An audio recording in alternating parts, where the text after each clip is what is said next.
शिव महापुराण की कथा कहती है, महाराज पूर्णिमा का जो चंद्र है वो विशाल काय है और उस चंद्र की पूर्णता में हमारी अभिलाषाएं भी पूर्ण हो। आप आस्था चैनल के माध्यम से जितने लोग कथा सुन रहे हैं, फेसबुक यूट्यूब पर जितने कथा सुन रहे हैं और कुबेरेश्वर धाम में जितने कथा सुन रहे हैं, आप में से कितने लोग हैं जो पूर्णिमा का व्रत करते हैं? जो माताएं करती हो जरा हाथ उठाइए। पूर्णिमा का व्रत जो करती है, करते हो ना आप लोग? रखिए हाथ। अब पूर्णिमा के व्रत में आपने कई बार किताब पढ़ी होगी पूर्णिमा की, या आपने व्रत किया होगा, या पूर्णिमा का व्रत आप धारण करे होगे, तो उसमें पूजन कौन से भगवान की होती है? पूर्णिमा के व्रत में किस भगवान की पूजन होती है? तो कहा पूर्णिमा के व्रत में केले के खंभ लगाकर पूर्णिमा का जो अध्यापन होता है, पूर्णिमा की जो पूजन होती है, उस पूजन में शंकर और पार्वती की पूजन की जाती है, शिव और नारायण की पूजन करी जाती है, शंकर और पार्वती का स्मरण किया जाता है। किसकी पूजन होती है? शिव पार्वती।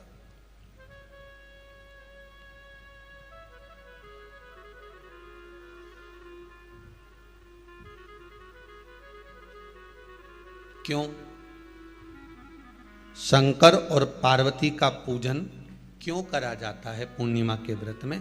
क्योंकि शिव और माता पार्वती ही केवल एक ऐसे हैं जिन्होंने अपूर्ण लक्ष्मी को भी पूर्ण बना दिया था। किसको पूर्ण बनाया है? लक्ष्मी। पूर्णिमा के दिन अगर आप शंकर भगवान को एक लोटा पानी अगर शिव को समर्पित कर रहे हो, श्वेत पुष्प को रखकर शंकर जी के ऊपर सफेद फूल को चढ़ाकर अगर एक लोटा जल भी, एक पात्र जल भी शंकर को समर्पित कर रहे हो, तो ये लक्ष्मी के लिए ही तो कर रहे हो। और कौन सी लक्ष्मी? पूर्ण लक्ष्मी। पूर्ण लक्ष्मी। आपको पहले भी कथा में कहा, एक बार भगवान विष्णु के सामने लक्ष्मी मैया ने बहुत तेज स्वर में कह दिया था, नारायण, दुनिया के लोग आपका नाम जपते हैं, दुनिया के लोग नारायण नारायण कहते हैं, दुनिया के लोग आपका भजन करते हैं, पर सत्य मायने में कहूं ना तो मेरे बिना दुनिया के लोगों की नहीं चल सकती, मेरे बिना दुनिया नहीं चल सकती, संसार मेरे बिना नहीं चल सकता। भगवान विष्णु ने कहा, ये तो गलत है लक्ष्मी आपका कहना। एक दिन लक्ष्मी को अहंकार आ गया, अहंकार के संबोधन जब माता लक्ष्मी करने लगी तो भगवान, उसी समय पर भगवान विष्णु को क्रोध आ गया और भगवान विष्णु ने कह दिया, लक्ष्मी तू इतनी बड़ी बड़ी बात कहती है कि तेरे बिना नहीं रह सकती संसार। मैं तुझे कहता हूं लक्ष्मी, तू अपूर्ण है,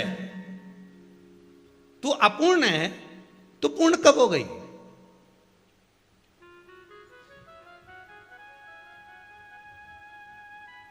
तेरी पूर्णता कहां हो गई?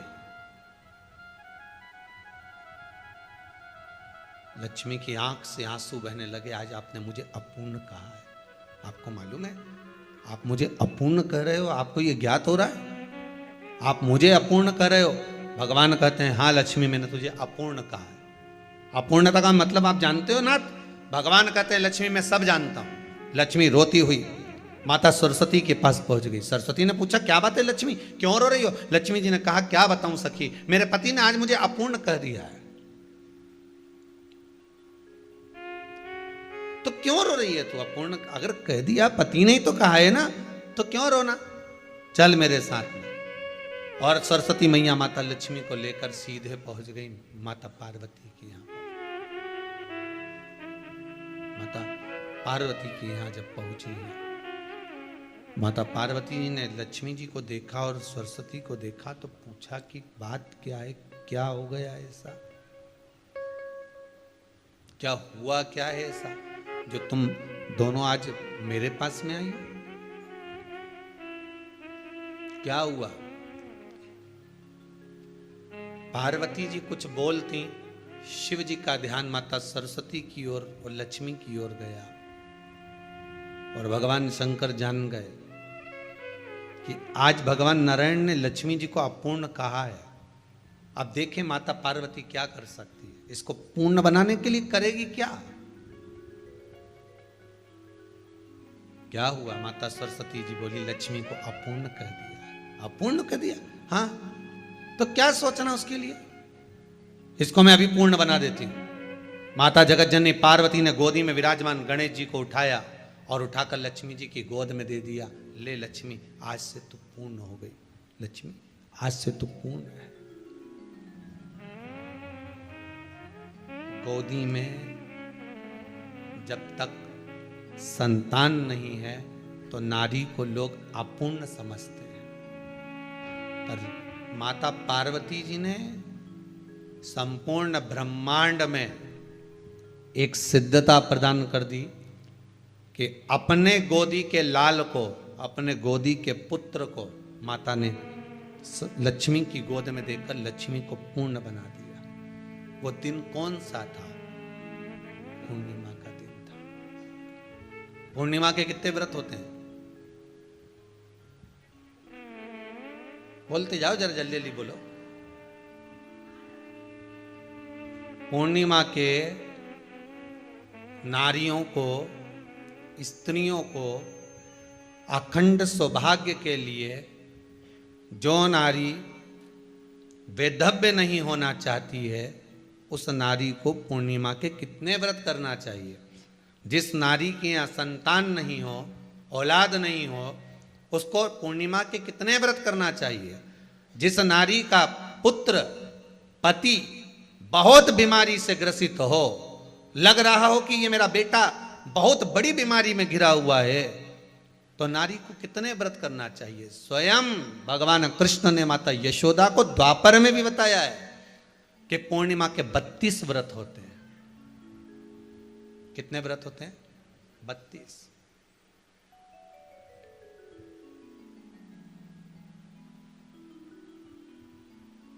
स्वयं भगवान कृष्ण यशोदा रानी को, माता यशोदा जी को भी बता रहे हैं 32 व्रत।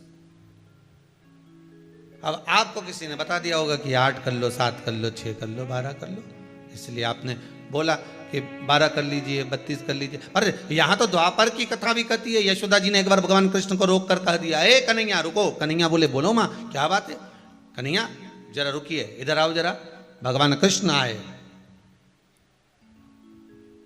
हाँ माँ बोलिए।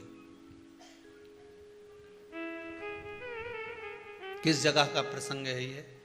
जिस समय पर राधा रानी कुरुक्षेत्र में नंद बाबा और यशोदा जी को लेकर कुरुक्षेत्र के कुंड में, ब्रह्म सरोवर में स्नान कराने के लिए लेकर जाती है, ग्रहण का समय पर।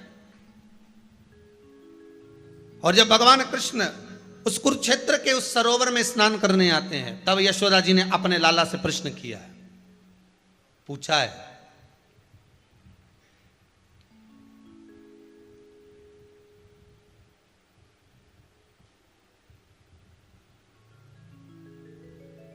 कि नारी वैधव्य होकर ना मरे।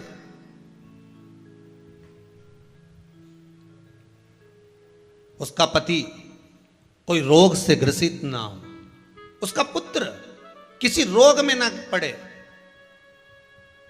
अरे भाई, कितना सुंदर संवाद लिखा है। अगर किसी माता का पुत्र मान लो किसी नशे में डूबा हुआ है, कोई नशा कर रहा है और गलत नशा है, आपको लग रहा है कि ये नशे में डूबा हुआ है, आपको लग रहा है कि ये गलत जगह पर डूब गया है, आपको लग रहा है कि मदिरापान में, मांसाहार में या अधिक अधिक गांजा आदि का जो भी नशे होते हैं, जितने भी नशे, उसमें डूब चुका है। और माँ उसको समझा रही है, तू नशे में मत डूब, तू इस काम को मत कर, तू ये गलत कर्म मत कर। माँ उसको समझा कर हार गई। तो मेरा माताओं से निवेदन है, आप उसको समझाना बंद कर दो, एक काम करना प्रारंभ कर दीजिए। हमें जो शिव महापुराण के माध्यम से शास्त्र कह रहा है कि आप 32 पूर्णिमा के व्रत प्रारंभ कर दो। उसमें करना क्या है आपको?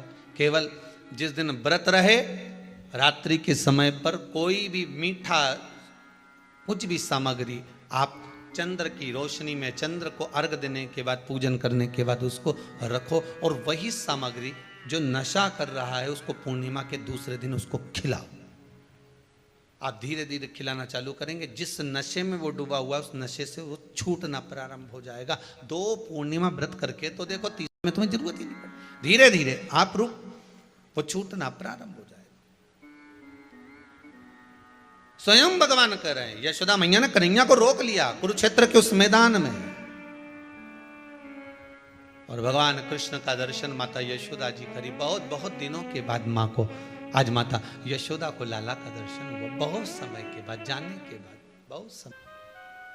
जब देवता 33 कोटि देवता उस चंद्र के इंतजार में रहते हैं कि ये चंद्र प्रबल होगा, तब जाकर ये चंद्र यहाँ पहुंचेगा, तब जाकर हम मंथन करेंगे, तब जाकर वो अमृत मिलेगा, और उस अमृत को देवता धारण करेंगे तो वो आनंद पा जाएंगे। तो हम क्यों शरद पूर्णिमा छोड़ें? हम क्यों एक एक पूर्णिमा छोड़ें? एक एक पूर्णिमा के महत्व को जानिए। कोई पूर्णिमा साधारण नहीं है, कोई प्रदोष साधारण नहीं है, कोई शिवरात्रि साधारण नहीं है। 12 महीने शिवरात्रि पड़ती है, 12 महीने में प्रदोष पड़ते हैं, पर 12 महीने पड़ते हैं। हम उसका महत्व ही नहीं जान पाते।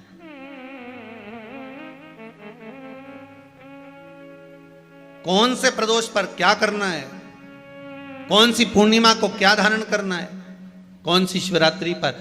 कई लोगों को तो यहां तक नहीं मालूम था कि भाई श्रावण के महीने में भी शिवरात्रि आती है। वो तो बस लोगों के कि शिवरात्रि का पूजन हुआ, तो उसका स्मरण क्यों छोड़े हम?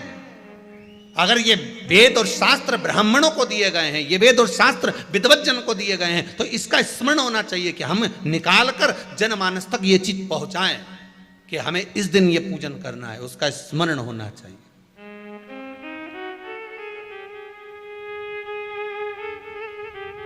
और वो सुख देने वाला। भगवान कृष्ण से यशोदा जी ने पूछा तो भगवान कृष्ण ने कहा, मां पूर्णिमा का व्रत अगर नारी 32 पूर्णिमा धारण कर लेती है तो वो नारी बेधव्य होकर नहीं जाती। पर आप लोग व्रत जो करते हो ना, जो भी व्रत आप लोग उठाते हो, सोमवार का व्रत जैसे किसी माता जी ने उठा लिया और वो उठाने के बाद, हम तो शादी नहीं हुई थी ना जब भी सोमवार व्रत करते थे, अब शादी हो गई अभी भी हम सोमवार का व्रत कर रहे हैं, करे जा रहे हैं, पर उसका कोई उद्यापन नहीं करा, कोई संकल्प नहीं लिया गया कि मैं 5 करूंगी कि 16 करूंगी कि 25 करूंगी कि 31 करूंगी कि 21 करूंगी। इसलिए पूर्णिमा व्रत का विधान में कहा गया कि 32 पूर्णिमा का पहला संकल्प होना चाहिए। उसके बाद आपकी 32 पूरी हो जाए, फिर आप दूसरे और व्रत कर लो, फिर 32 कर लो, फिर 32 कर लो, पर उसमें पूर्णता का भाव। अभी तक किसी के सोमवार और गुरुवार और शुक्रवार के व्रत ही पूर्ण नहीं हुआ, अभी तक चल रहा है, अभी तक चल रहे हैं। हम तो सोमवार का व्रत करते हैं, हम तो शनिवार करते हैं, अब शनिवार करते करते 4 साल हो गए, 6 साल हो गए, 5 साल हो गए। भगवान को तो थोड़ा बहुत कुछ खिला पिला के उनको एक बार तो विश्राम दे। ये जितनी पूर्णिमा के व्रत हैं, जितने 12 महीने जो पूर्णिमा पड़ती है, पूनम पड़ती है, ये भले दुनिया के लोग कहते हैं कि ये भगवान राधा और कृष्ण से संबंध रखते हैं, सीता राम जी से संबंध रखते हैं, राम और कृष्ण से संबंध रखते हैं, पर इनका यदि सही संबंध समझा जाए, इनके सही संबंध का यदि स्मरण करा जाए, इनके सही संबंधों का यदि वर्णन किया जाए, तो शिव और चंद्रमा के जो मिलन का केंद्र बिंदु है वही पूर्णिमा है। केवल एक पूर्णिमा वहीं तक नहीं रही कि भगवान कृष्ण और राधा जी ने रास किया। भगवान कृष्ण और राधा जी रास कर रहे हैं, केवल पूर्णिमा वहीं तक सीमित नहीं रही। केवल वहीं तक उसकी सीमितता नहीं है। एक बात ध्यान रखिएगा, यदि काया का रोग हो गया, मान लो शरीर कहीं से सफेद पड़ रहा है, कहीं से काला पड़ रहा है, शरीर में से खाल की फुकड़ी निकलना प्रारंभ हो गई हो, शरीर में काले काले चट्टे पड़ना चालू हो गए हों, या कोई विशेष रोग हो गया, कोई विशेष शरीर में रोग है, बीमारी है, काया बेकार हो रही है, तो सीधी सीधी बात शिव महापुराण की कथा कहती है, सुंदर आनंद में श्रवण कर कर आप अपने जीवन को, ये पूर्णिमा शिव महापुराण की कथा कर पूर्णिमा आ रही है, कुछ नहीं करना, पीपल का एक पत्ता, उस पत्ते पर थोड़ा सा चावल, थोड़ा सा चावल,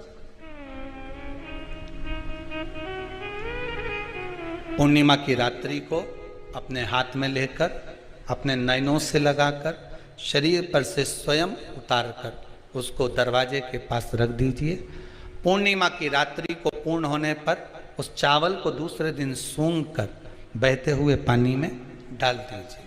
महाराज, कितने भी रोग से ग्रसित हो गए, पीपल का एक पत्ता 52,000 ब्राह्मण की साक्षी कराता है। महाराज बहुत ध्यान देना, पीपल के वृक्ष में स्वयं नारायण का, मेरे कृष्ण का वास है। स्वयं भगवान गीता के अंतर्गत कहते हैं कि मैं पीपल का वृक्ष हूं, नारायण उसी में। 52,000 ब्राह्मणों का वासा एक पीपल के पत्ते में होता है। और आपको पहले भी कथा में कहा, गाय, ब्राह्मण, बहन, बेटी, ये सब काल का हरण करने वाले हो, काल को हरने वाले हो। रोग को मिटाइए, शिव का स्मरण करो। पूर्णिमा के दिन चावल का एक आखा दाना, आखा दाना जानते हो, पूरा, खंडित चावल नहीं, कितना चावल, एक दाना चावल का शंकर भगवान के शिवलिंग पर समर्पित करिए। एक बेलपत्र जिसका डंडी का मुख अपनी ओर हो, जहां से चावल चढ़ाया है, उस चावल के ऊपर अपनी कामना कर कर रख दीजिए और चंद्रमौली भगवान का स्मरण करिए। कौन से भगवान? शंकर भगवान का सर्वश्रेष्ठ सुंदर नाम है चंद्रमौली। चंद्रमौली भगवान का स्मरण करिए, अपनी कामना कर कर, बेलपत्र समर्पित कर कर शिव जी पर एक लोटा पानी, एक जल पात्र समर्पित करो, कलश से जल चढ़ा दीजिए, नैनों में वो जल लगाकर अपनी कामना कर कर वापिस घर को आइए। अगली निमा आएगी, जो कामना करी है मेरा चंद्रमौली भोलेनाथ उसे पूर्ण कर ही देगा। शिव उपासना के लिए जितनी 12 महीने में पूर्णिमा पड़ती है, एक एक पूर्णिमा का व्याख्यान वर्णन करेंगे। आज तो कथा का महत्तम दिवस है, पहला दिवस है, तो हम उसको महत्व समझें कि पूर्णिमा का महत्व क्या है, हम उसका महत्व समझें कि शंकर और चंद्र का रिश्ता क्या है, संबंध क्या है।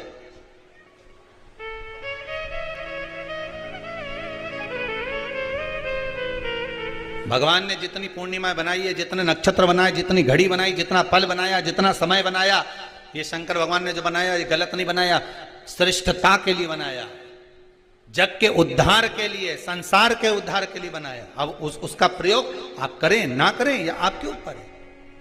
आप उसका प्रयोग कर रहे हैं ना कर रहे हैं, आपके ऊपर, पर जो बनाया है मेरे भगवान,